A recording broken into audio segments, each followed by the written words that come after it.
Hello everyone, কেমন আছেন সকলে? আশা করি সকলে খুব ভালো আছেন। সানা ক্রিয়েশনের নতুন একটি ভিডিওতে সবাইকে আবারও ওয়েলকাম। আজকে আবারও একটা কিন্তু রেসিপি নিয়ে চলে এসেছি, আর রেসিপির নাম হলো তিল চিকেন। সাদা তিল দিয়ে বানানো হয়েছে এই চিকেন রেসিপিটি। চলুন দেখে নিন কীভাবে আমি বানাই। ভিডিওটি প্রথমবার দেখলে অবশ্যই চ্যানেলটি সাবস্ক্রাইব করে পাশে থাকবেন, আর ভালো লাগলে একটা লাইক কমেন্ট আর শেয়ার করে দেবেন।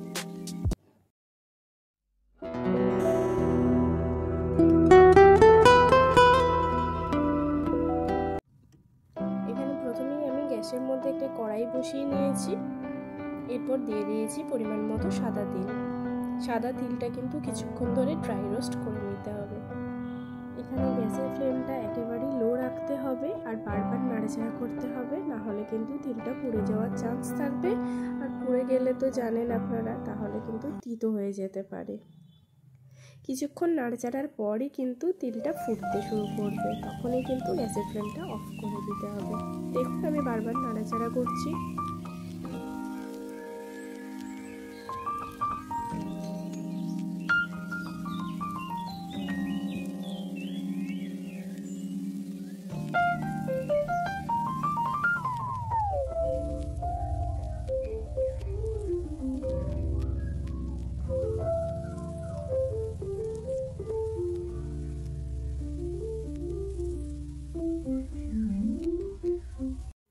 তিলটা এখানে প্রায় হয়ে এসছে। এবার আমি গ্যাসের ফ্লেমটা অফ করে দিলাম। দেখুন খুব হালকা লাল লাল ভাবটা এসেছে, আর ফুটতেও শুরু করেছিল, তাই অফ করে দিলাম। এবার এটা আমি নামিয়ে নেব। নামিয়ে অবশ্যই ঠান্ডা হতে দেব।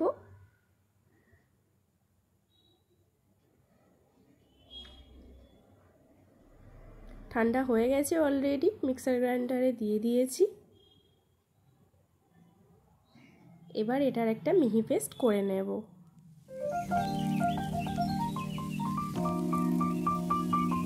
আর কিন্তু এতে লাগছে কাজু। আমার কাছে আজকে স্টকে কাজুর পরিমাণ খুবই কম, আপনারা কাজুটা কিন্তু আর একটু বেশি পরিমাণে দেবেন। আমার কাছে যতগুলো ছিল আমি দিয়ে দিলাম। কাজু আর তিলটা দিয়েই মিহি পেস্টটা কিন্তু করে নেব। আমি ফার্স্টে ভেবেছিলাম শুধু তিলটা পেস্ট করব, তারপরে দেখলাম যে কাজুটাও একসাথে দিয়ে করে নিই। আর এখানে নিয়ে নিয়েছি দেখুন কয়েক টুকরো আদা, আর অনেকগুলো রসুন কুচি, আর সাথে নিয়েছি 4টে বড় সাইজের পেঁয়াজ কুচি, আর নিয়েছি 4টে কাঁচা লঙ্কা। ঝালটা আপনারা নিজেদের টেস্ট অনুযায়ী দেবেন। আর এখানে রসুন, আদা আর কাঁচা লঙ্কার পেস্টটা বানিয়ে নেব। আপনারা চাইলে এখানে শুকনো লঙ্কাও অ্যাড করতে পারেন। শুকনো লঙ্কাটা আমি বেশিরভাগ টাইমে অ্যাভয়েড করি, তাই কাঁচা লঙ্কা ইউজ করার চেষ্টা করি, কারণ কাঁচা লঙ্কাটা খাওয়া ভীষণ ভালো শরীরের পক্ষে। আর এখানে দেখুন নিয়ে নিয়েছি আমি চিকেনটা খুব ভালোভাবে ধুয়ে জল ছড়িয়ে রেখে দিয়েছি।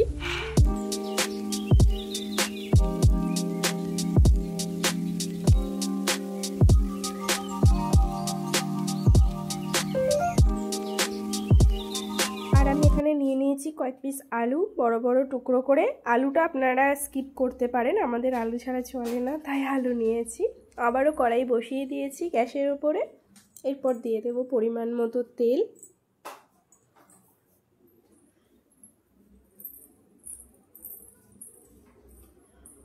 আমি এখানে সর্ষের তেল ইউজ করছি, আপনারা চাইলে সাদা তেলও ইউজ করতে পারেন।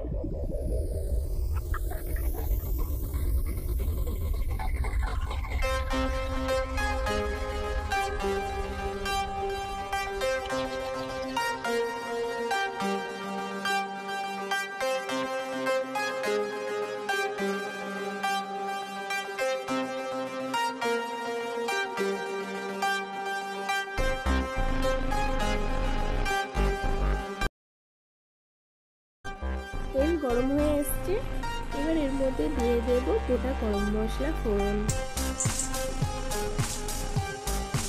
দিয়ে দিলাম।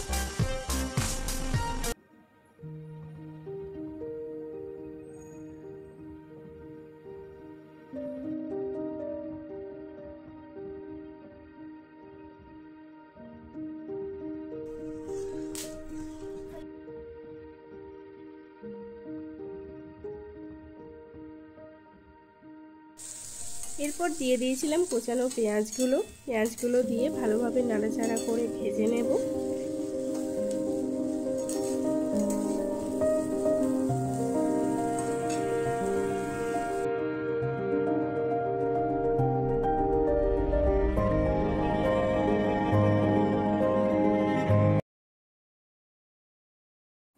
ওদিকে পেঁয়াজ ভাজা হচ্ছে আর এদিকে আমি তিলটা আরও একবার পেস্ট করে নেব। তখন ড্রাই করেছিলাম, এখন সামান্য পরিমাণে জল দিয়ে পেস্ট করে নেব। দেখুন পেঁয়াজ প্রায় ভাজা ভাজা হয়ে এসছে, লাল লাল ভাব চলে এসছে। এবার এর মধ্যে আদা রসুন আর কাঁচা লঙ্কার পেস্ট আমি দিয়ে দিয়েছিলাম। আদা রসুন দেওয়ার পর মশলাটা খুব ভালোভাবে কষিয়ে নিতে হবে যাতে কোনো কাঁচা গন্ধ না থাকে, আর যতক্ষণ না তেল ছেড়ে আসবে ততক্ষণ মশলাটা কষিয়ে যাব। দেখুন মশলাটা কষিয়ে নিচ্ছি।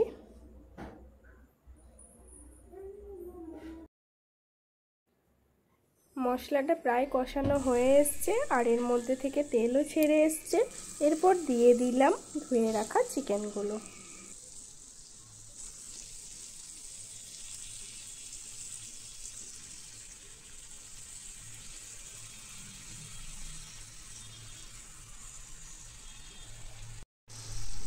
চিকেনটা দিয়ে এবার মশলার সাথেও ভালোভাবে কষিয়ে নেব। আর এখানে দিয়ে দিচ্ছি পরিমাণ মতো লবণ। পেঁয়াজটা ভাজার সময় আমি হালকা লবণ দিয়েছিলাম, সেটা স্কিপ হয়ে গেছে। আর দিয়ে দিলাম টুকরো করে রাখা আলুগুলো। আপনারা চাইলে আলুগুলো একটু ভেজেও নিতে পারেন, আমি এখানে কাঁচাই দিয়ে দিচ্ছি। দেখুন ভালোভাবে কষিয়ে নেওয়ার পর কিন্তু ঢেকে দিলাম।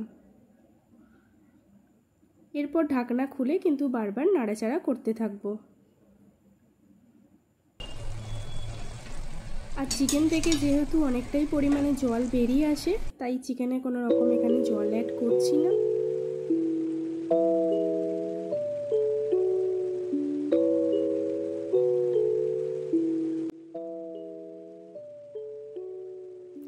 ভালোভাবে নাড়াচাড়া করার পর আবারও কিছুক্ষণের জন্য ঢেকে দিলাম। কিছুক্ষণ পর আবারও ঢাকনা খুলে নাড়াচাড়া করে নেব। দেখুন কতটা পরিমাণে জল বের হয়ে এসছে চিকেন থেকে। এরপর আবারও কিছুক্ষণের জন্য ঢেকে দিয়েছিলাম।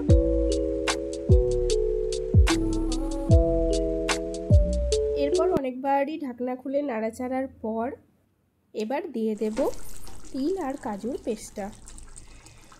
দিয়ে দিলাম তিল কাজুর পেস্টটা। পেস্টটা দেওয়ার পরও ভালোভাবে কষিয়ে নেব। আর মাঝে কিন্তু আমি সামান্য একটু লঙ্কা গুঁড়ো অ্যাড করেছিলাম, যেটা আমি স্কিপ করে গেছি হয়তো। দেখুন এখান থেকেও কিন্তু তেল ছেড়ে এসছে। এরপর দিয়ে দেব ফ্যাটানো টক দই। টক দইটা অবশ্যই খুব ভালোভাবে ফেটিয়ে নেবেন, না হলে দানা দানা থেকে যাবে আর দেখতেও খারাপ লাগবে। টক দইটা দেওয়ার পর কিছুক্ষণ নাড়াচাড়া করে হতে দেব। দেখুন প্রায় হয়ে এসছে। এবার গ্যাসের ফ্লেমটা অফ করে সার্ভ করে নেব। দেখুন সার্ভ করে নিয়েছি। আর গার্নিশিংয়ের জন্য ওপর থেকে ছড়িয়ে দিয়েছি অল্প পরিমাণে চিলি ফ্লেক্স। আর যে তিল ভেজে রেখেছিলাম সেটারই খুবই সামান্য পরিমাণে রেখে দিয়েছিলাম, সেটাও ওপর থেকে ছড়িয়ে দিলাম। রেডি আমাদের তিল চিকেন। আমার আজকের এই রেসিপিটি আপনাদের কেমন লাগলো অবশ্যই কমেন্টে জানাতে ভুলবেন না। আর যদি ভালো লাগে তো একবার বাড়িতে ট্রাই করুন। গরম গরম রুটি, পরোটা বা নানের সাথে খুব ভালো যাবে এই রেসিপিটি। আপনারা অবশ্যই বাড়িতে ট্রাই করুন। দেখা হচ্ছে নেক্সট ভিডিওতে। ততক্ষণের জন্য সবাই খুব ভালো থাকবেন, সুস্থ থাকবেন এবং সাবধানে থাকবেন। সকলকে টাটা, বাই বাই।